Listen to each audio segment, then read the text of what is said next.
expected you at the hospital. Oh, really? Why? Why? Yes.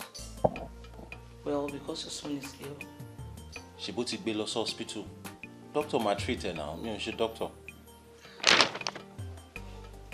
Ibia Holmes, how can you be so heartless?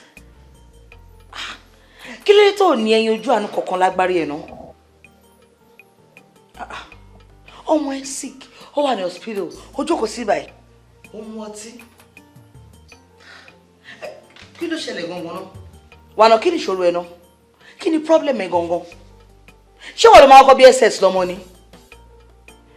Fíra ẹ sínú condition tọmọ yẹn wà. Tó bá yẹ kó wọ́n lò wà ní position tọmọ yẹn wà. Ṣé kí ọkọ máa treat ẹ báyìí? Ṣé wàá ṣàdúrà fún? Dá mi lóhùn. Àbí ṣé òun ló dára ẹ ni? Ọlọ́run tó dá ọmọ yẹn, ó máa bá mi fìyà jẹ. Ó máa bá mi bá ẹ wí. Oh, okay. Ṣé kí n tó mọ ẹni pé kí n.